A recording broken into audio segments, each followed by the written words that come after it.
नमस्कार मेरे साथियों।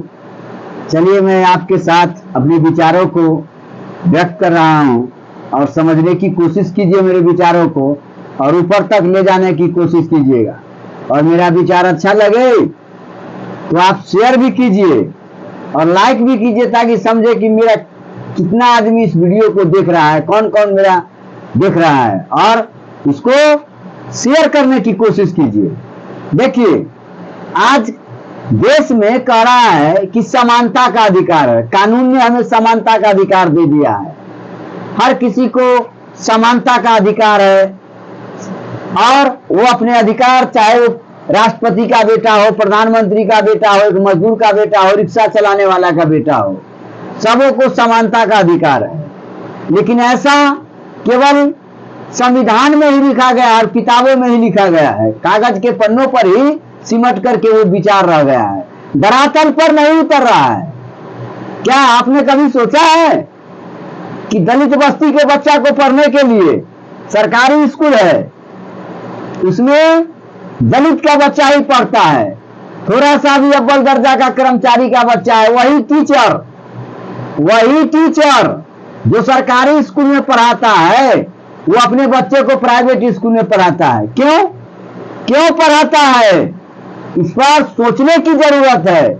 जब तक उसको शिक्षा में कहीं ना कहीं कमी बुझा रहा है और वो सही से शिक्षा नहीं दे रहा है उस विद्यालय में, इसीलिए वो अपने बच्चे को सरकारी फंड से नौकरी करके पैसा कमाता है और प्राइवेट सेक्टर में अपने बच्चों को तालीम दिलवाता है, शिक्षा दिलवाता है, और गरीब का बच्चा गरीब ही रह जाता है क्योंकि उसका मानसिकता ही गरीब वाला पैदा कर देता है।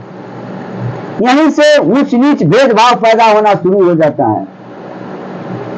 आज शिक्षा में जब तक क्रांति नहीं होगा तब तक मानव का विकास नहीं होगा। जब तक मानव विकास नहीं करेगा तब तक सभ्यता संस्कृति में पैरालाइसिस मार देगा। पैरालाइसिस मार करके वो गर्त में चला जाएगा हमारी संस्कृति।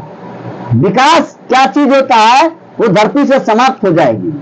इसीलिए समानता क्या चीज है वो धरातल पर उतरना चाहिए। एक मिनिस्टर का बेटा विदेश में जाकर के पढ़ेंगे, टॉप क्लास के सेंट्रल स्कूल में पढ़ेंगे, और नीचे तबके का बच्चा स्टेट गवर्नमेंट के स्कूल में पढ़ेंगे, और उसमें जो भी शिक्षक है सारा अपने बाल बच्चों को अव्वल दर्जा के स्कूल में नामांकन करवाएंगे क्योंकि उसके पास सरकारी पैसा आता है। गरीब के पास पैसा उतना नहीं है जो अच्छे स्कूल में, अच्छे विद्यालय में नामांकन करवाए, टेक्निकल नॉलेज दे। ये समझने की जरूरत है। इस पर सुधार किया जाए।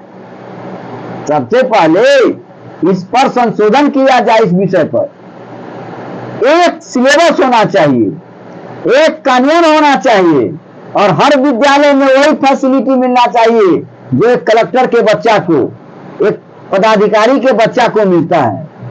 आज यदि कलेक्टर का बच्चा अपने मूल स्थान के विद्यालय में पढ़े तो इस विद्यालय का रुतबा ही चेंज हो जाएगा। लेकिन ऐसा नहीं करता है।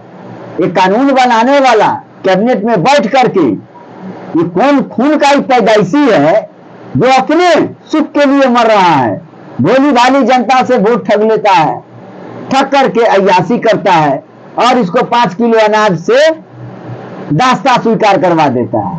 यही इसका अधिकार देता है, इससे ज्यादा इसको अधिकार नहीं देता है।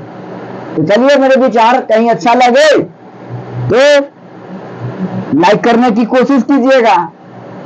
दूसरे देश को कहता है, ये अब आज देखे है एक डिबेट करते हुए प्रधानमंत्री के भाषण में देखा है कहीं ना कहीं कि ये कहता है कि